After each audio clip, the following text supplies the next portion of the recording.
அதிதி தேவோ பவ. கடவுளை கும்பிட்றதுக்கு நம்ம எங்கே இருந்தோ கார் எடுத்துகிட்டு பிரயாணம் பண்ணி கோயிலுக்கு வரணுங்கிற அவசியம் இல்லை. உங்கள் வீடு தேடி எவனாவது விருந்தாளி வந்தான்னா அவனை திருப்தியாக ஒருவேளை சாப்பாடு போட்டாவது அனுப்புங்க.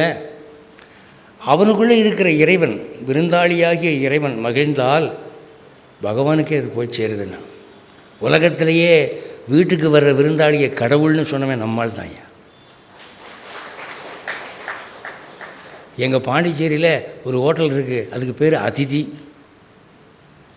பல பேருக்கு அதை ஒழுங்காக உச்சரிக்க தெரியாமல் எங்கே இந்தியே வரமாட்டேங்குது. எங்கே சம்ஸ்கிருதம் வரும்? ஆதித்திங்கிறான் ஒருத்தன், அத்தி இத்தி அப்படிங்கிறான். அவன் பாட்டுக்கு இங்கிலீஷ் எழுதி போட்டான். அது என்ன போல் ஆளுக்கு தான் அதுக்கு அதிதிங்கிறதான் உச்சரிப்பு. அதித்தினா விருந்தினர்னு அர்த்தம். நீங்கள் போனீங்கன்னா உங்களை தெய்வமாக நினச்சி சாப்பாடு போடுவாங்கன்னு அர்த்தம். அப்படின்னு அப்போ பில்லு கொடுக்க மாட்டாங்களா?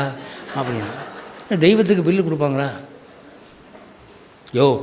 பில்லை பற்றி எனக்கு தெரியாது, உபச்சாரம் தெய்வம் மாதிரி நினச்சி செய்வாங்க அப்படின்னா. அப்போது உங்கள் வீட்டுக்கு வர்றவன் சரி கடவுள் மாதிரி என்று நினச்சி அவனுக்கு ஒருவேளை சாப்பாடு போட்டு காப்பி கீப்பி கொடுத்துட்டு கௌரவமாக அனுப்பி வைங்க, அது ஒரு புண்ணியம்ன்றான். இப்போ இந்த காலத்தில் ஒரு சண்டே அன்னைக்கு ஒரு வீட்டுக்கு போனீங்கன்னா கதவை திறந்து மூஞ்சி சுற்றி வாங்க அப்படி. ஏன்னா டிவி சீரியல் ஓடிக்கிட்டு இருக்காங்க. இந்த நேரத்தில் தொலைஞ்சானே பாவி, வேறு நாள் கிடைக்கலையா? ஞாயிற்றுக்கிழமை ஒரு நாள் தான் நமக்கு டிவி பார்க்குறதுக்கு லீவு கிடைக்கும், வந்துட்டாங்க சனிப்பயலுக்கு அப்படின்னு. அதிதி தேவபவ இல்லை, அதிதி சைத்தான் பவ அப்படின்னு ஆய்வு வச்சுருக்கோம். அந்த கலாச்சாரம் போச்சு சார்.